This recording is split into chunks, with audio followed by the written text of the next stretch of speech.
Hi guys, it's Megan from Skinny for Delicious. Happy Monday. I'm here today to show you an easy cooking demo. It's called Easy Chicken and Lentil Soup. This is a recipe that has been on my blog for years and the pictures don't show it, but this recipe is one of my all-time favorites. I've been making it for a long time. So I'm going to show you today how easy it is to make it. We're going to make it together. For those of you who don't know me, my name is Megan. I'm the author of the popular website Skinny for Delicious, where you're going to find weight loss and weight management friendly recipes that are all gluten-free. Many of them are also dairy-free. I'm also a nutrition practitioner and I coach people every day and help them meet their weight loss goals. I specialize in helping people with thyroid problems as well as hormone balancing. Okay, so now that you know a little bit about me, let's get right into the recipe. So to start, I have a large pot that's on medium to high heat. I've had it going for about 5 minutes with a little bit of extra virgin olive oil. I'm going to put 1 cup of celery in here. And then I'm going to also put about a 1/2 cup to 1 cup of chopped green pepper. Now I chopped all of these things ahead of time. Chopping them ahead of time makes it so much easier. And I'm going to also let you in on one hack that I really like to do. So I'm kind of lazy sometimes and I don't actually like chopping all my vegetables or spending my whole weekend just chopping vegetables or buying all of the ones pre-cut at the grocery store, because sometimes they don't even stay very good very long.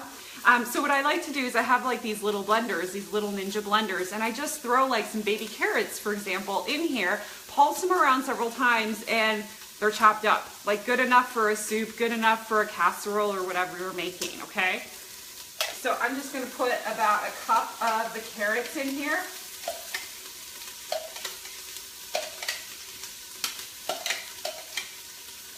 And then next, I'm going to add just a little bit of minced garlic. So about a tablespoon or 2, depending on how much you like. All right. I'm just going to mix that up. Now, I'm going to cook this until the vegetables are slightly tender. And they should come up pretty quickly because I've had that oil and I've had that pot going. It's nice and hot, it's ready to go. Okay, so once this is done, what I'm gonna add to this is some tomatoes and some pre-cooked chicken breasts. So I'm using 3 chicken breasts for the recipe, 4 ounces each. You have to really be careful with chicken breasts. When you go to the store, if you're buying them frozen particularly, I've noticed that sometimes you can get like a 10-ounce chicken breast, an 8-ounce, 6-ounce, 4-ounce, 2-ounce. I mean, they vary quite a lot. So you have to watch what they are. And one of the best tools that I've invested in since I lost weight several years ago was a kitchen measuring tool. So you can actually put all of your protein or anything that you're baking, you can put it on there and you can actually measure it to find out how many ounces, how many pounds, whatever the food is.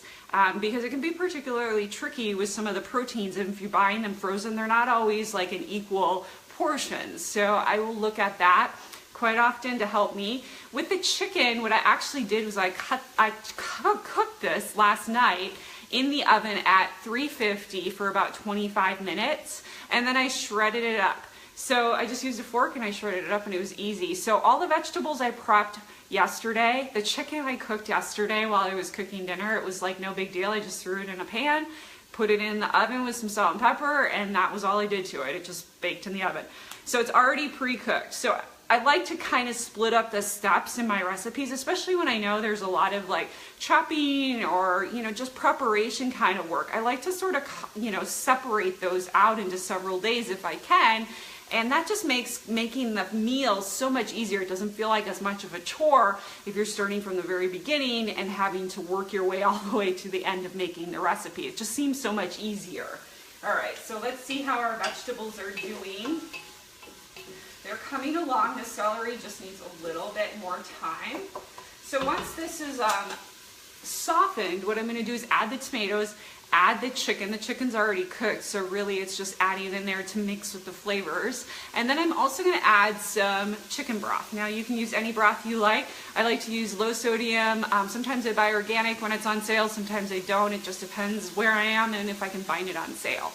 So to this, I think it's almost ready for those tomatoes to go in.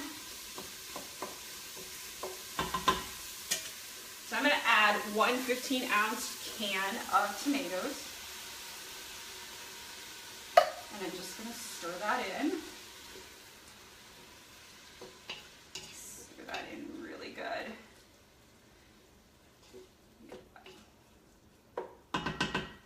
All right, so now it's stirred in. Now I'm going to go ahead and add my spices. So for the spices are pretty simple in this recipe, but they actually have a big bang. So half a teaspoon of rosemary, half of a teaspoon, I knew I was gonna forget this, half of a teaspoon of basil and a half a teaspoon of oregano.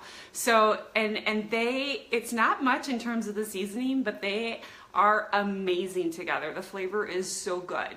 So that's really all you need. And then a little salt and pepper to taste. So I've got some fresh cracked pepper. I'm just gonna add that in here. And then some iodized sea salt. I'm just gonna add a little bit of that. Okay. And I just eyeball those things. You can do it to taste. It doesn't, you don't have to measure those out. So I'm just gonna give that a stir. And then I'm gonna add in my chicken. This is still gonna cook along. Add my chicken in.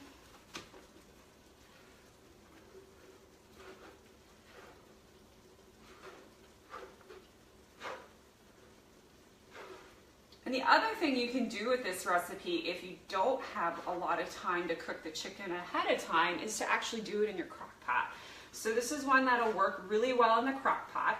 You can throw a full chicken breast that's already thawed right into the crock pot with all of the ingredients minus the lentils and the rice.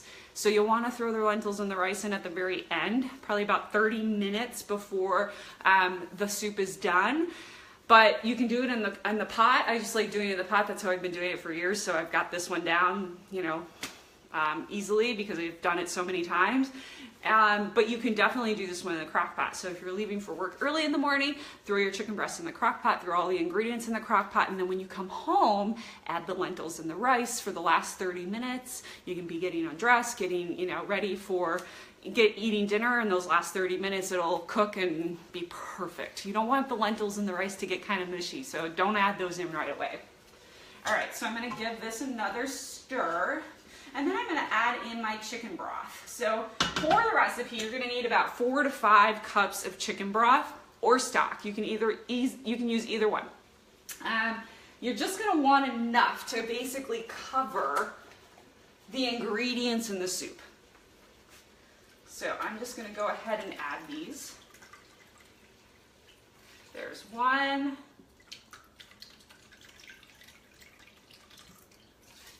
2. Almost 3. I've got another one here.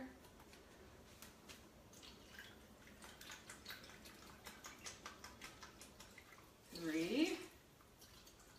So I'm definitely going to need 5 cups, I can tell already, for this recipe.